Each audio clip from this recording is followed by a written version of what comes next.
Good afternoon. It is an honor to stand here today with dreamers, the original authors, Republicans, and religious leaders as we voice our support for in-state tuition in this beautiful day that the light is shining upon us, just as the students shine a light upon the education system at the university that they attend. Today, I'll be introducing Rick Noriega, the original author of HB 1403, the bill that means so much for so many undocumented students. Personally, I'm still going to school. Personally, currently a student at UNT Dallas. HB 1403 and in-state tuition is the reason why students like us even consider a college education. If it's repealed, they're gonna deny us that opportunity. They're gonna hinder our dreams because of our economic standing. We cannot allow that to happen. Yes, last week we spoke, over 140 students gave their testimony. We'll continue to give voice. Without further ado, let me introduce Rick Noriega. Thank you very much. My name is Rick Noriega. I'm here today representing myself as the author of House Bill 1403 in the year 2001. I can proudly say that sometimes Texas gets it right. And in 2001, as a answer to Closing the Gap, 2000 report of a higher education report about some of the constraints and limitations on students, we came together, Republicans and Democrats, faith-based community, business community, educational community, and with overwhelming support in both chambers of the legislature and with the signature of Governor Rick Perry, we did one of the most monumental things here in the state of Texas that has brought true meaning to this state of value. It's tangible. You can see it through our students' stories. You can see it with how they have progressed and how they have succeeded in what we did as a state in providing them hope and opportunity, and they have followed through. Sadly, I'm here to say that legislation has been introduced on the Senate side and the House side, but has passed last week out of the Senate Bill 1819 to repeal something good that we have done in Texas. And we're standing here today as those that have participated, both Republicans and Democrats and business communities and others, to remind ourselves and to educate folks why we did this in the first place. Because it was good public policy. It was good for the state of Texas. It was morally the right thing to do. It kept with our Texas values of who we are as Texans, providing opportunity to all students. And so I'm proud to stand here today with some of my fellow co-authors and some that were instrumental in the passage of this in 2001. 14 years later now that we get to hear from these students. I want you to get to know these students, understand their stories, what they have gone through to get here this day. It's inspiring. Many of whom work in this Capitol today as chief of staffs for some of our legislators and working throughout the business community and throughout our society. Today is a wonderful day. We get to showcase the good thing that Texas did with the passage of House Bill 1403. And so without further ado, I'd like to introduce my former colleague, someone who's an incredible statesman, that was a co-author that assisted with this effort in 2001, and that's my friend, Representative Carl Isen.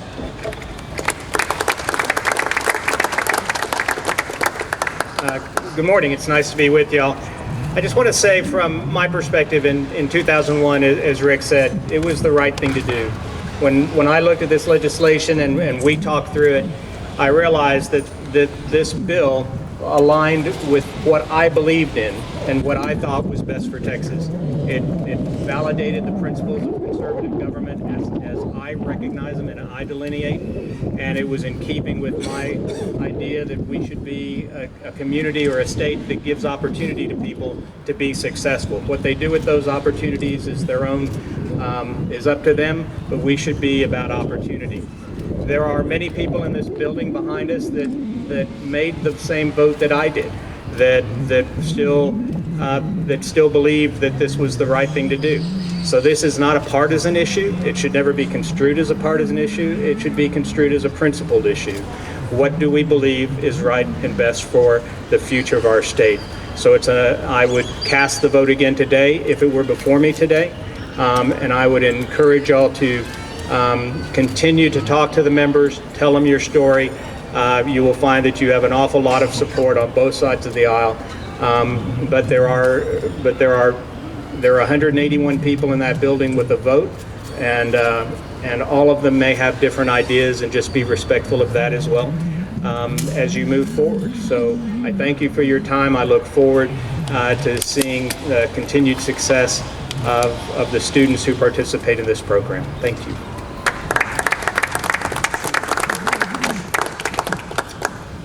Hello, my name is Domingo Garcia, and I'm also co-author of the bill. In 2001, this was not a very controversial bill. It had three Republican state reps who were co-authored it, along with 3 Democrats. It was signed by Governor Perry. This is a bill that would be supported by President Ronald Reagan, George W. Bush, and was signed by Governor Rick Perry. This is a bipartisan bill. It's about the challenge to Texas of our morality. This is about a moral issue. Do we stand up for our children and the kids? Many who came to this country through no fault of their own when they were 2, 3, 4 years old, but who want to be productive members of our society. And so we need to stand by them. And we want to make sure that every senator and every state representative knows that the eyes of Texas are upon you. The eyes of future generations of Texans are upon you. And they're going to see whether they do the right thing for those children and for Texas. And that's why we're here honoring the fact that for 14 years, there hasn't been one issue regarding House Bill 1403. That in fact, it's given opportunities and made Texas stronger and better, and will continue to do so in the future. Brevemente, la razón que estoy aquí es porque sé que esta ley, por 14 años, ha ayudado a los jóvenes de este país, de este estado. Que el presidente Ronald Reagan, el presidente George W. Bush, el gobernador Rick Perry firmó esta ley y tenía el apoyo de republicanos y demócratas. Y ese apoyo le ha dado la esperanza y la oportunidad para más de 24,000 jóvenes que vayan a la universidad. Y esperamos que esa oportunidad siga en el futuro, porque los ojos de Texas están ahorita en el Capitolio de este estado. Gracias.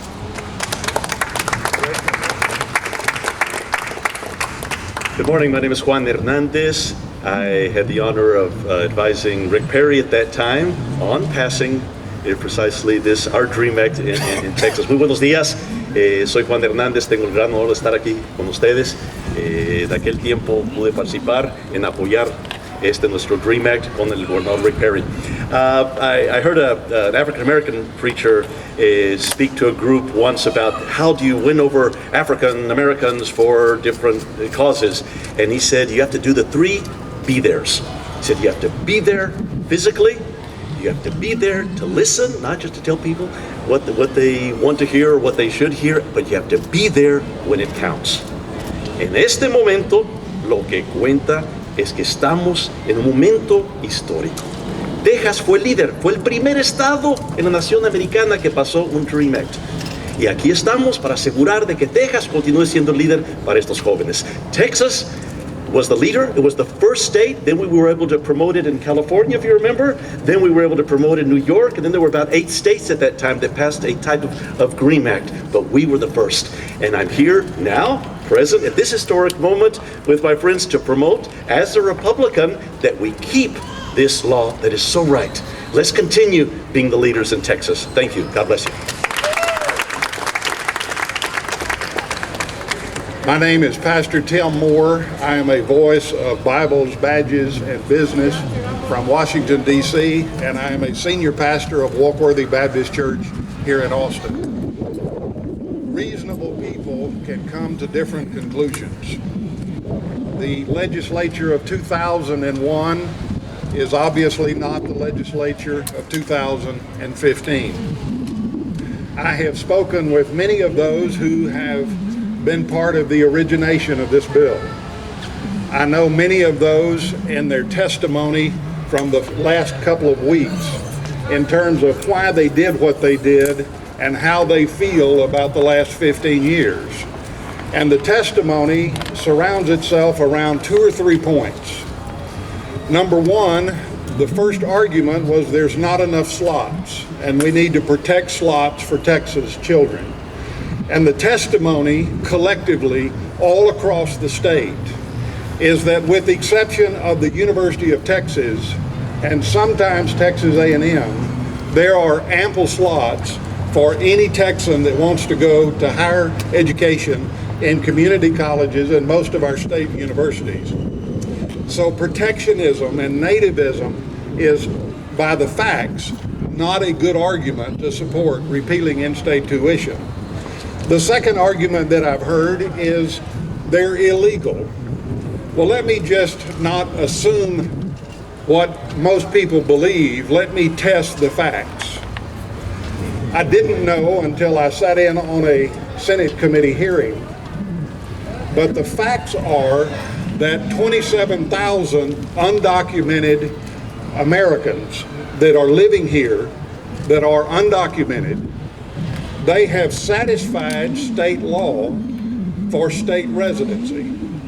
They are legal residents in terms of the program of participating in higher education in this state. As a pastor, I don't think there is a person of faith, and most of those in this building profess to be people of faith. And as a faith advocate in this state, I'm here to tell you I am conservative, I am a Republican, I'm a little Tea Party member. I come from a conservative point of view, but I well understand the need of good people of conscience and people of faith to willingly make a sacrifice for the good of their neighbor. The Bible says in Leviticus 19:34, the Lord is talking to just his people. And he says, you remember that you were in bondage in Egypt, in Babylon. And he says, but you are to treat those immigrants, aliens, sojourners among you, the immigrant among you, as though they were native born. I'm here to tell you, if there is a public policy in the state of Texas that is worthy of treating those who have come here mostly through no decision of their own, they deserve an opportunity to be treated as a native born, especially if they have satisfied state requirements for residency in order to participate in this program. The last thing that I will say to you is it's hard to sit here and tell you that everything conservatives do is something that I support. I'm more inclined to tell you that my brand of conservatism, if I'm still that, is more in line with the conservatism of 2001 than the conservatism of 2015. And I have always believed that the strength of conservatism in this state is that good people who may come to different conclusions have the ability to know the value of those things that need to be conserved.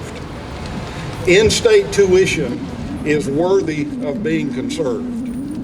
And of those authors of this bill in 1403 and 2001, I think they were willing to let the results of that bill make a determination for whether it ought to be continued.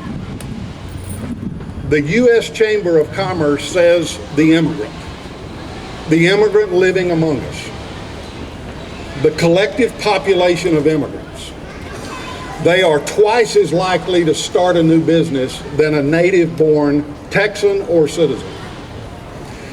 The U.S. Chamber of Commerce tells us that 40% of all the Fortune 500 companies in this country that are the driving engine of our economics, 40% of our Fortune 500 companies have been birthed and born by immigrants or the children of their immigrants.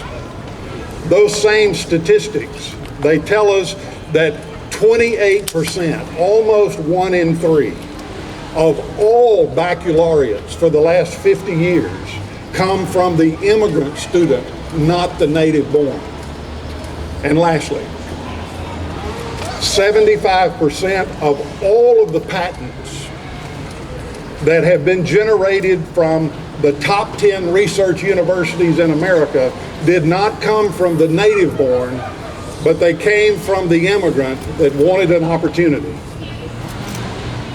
I can disagree politically, but I'm here to tell you conservatism ought to be about what is worthy of being conserved. And if anything in this state deals with immigration in such a way that you give people who want to improve themselves, and by bending the education curve to their advantage, they change a family.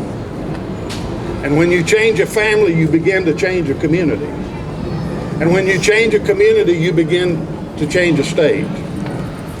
And for whatever motives that may be different than the facts, I'm just here to tell you that I and my congregation and evangelicals all across this state and all across this country believe this is an issue and a public policy that is worthy of defending and worthy of protecting and worthy of giving this population an opportunity to make this state as great as it is. You cannot be the great state of Texas if spending 2% of grants for higher education is too high a cost to benefit the state. 15 years from 1% to 2%. 2% is a worthy price to keep in-state tuition for this population of contributors to this great state. Thank you. I'm sorry, but we've run out of time. No, seriously. Tim, you did a great job, made a great case. I'm Bill Hammond, I'm CEO of the Texas Association of Business, and we support maintaining in-state tuition for undocumented students. I mean, this is sound public policy. To us, it would be a cruel tragedy if this program were to be repealed. Thousands of our residents are benefiting from this program and have benefited. I'm here because I believe in this program personally, but from a professional aspect, for us, it's about the workforce. We have tens of thousands of skill gaps. In other words, positions that cannot be filled today because not enough of our young Texans are going to post-secondary education, whether it's a community or a four-year school, and graduating from those schools. Today in Austin, there are 8,000 information technology positions which are open. The gap is hurting the economy across the board. And if Texas is going to remain competitive into the 21st century, we are simply going to have to do a better job of educating all of our residents. This program does that. It provides hope. It provides enormous incentives for kids to stay in school and graduate so that they can go on beyond post-secondary. 60% of the jobs being created today require some post-secondary education. If the repeal of this provision in the law were to take place, 20,000 students, nearly all of them, would simply not be able to afford to go beyond high school. And that would be a tragedy because they've worked hard, they've studied hard, they've gotten themselves into a school, and they're ready to advance and become part of the Texas economy. So our message today to the legislatures is please do not repeal a program which is working well for all Texans. Thank you very much.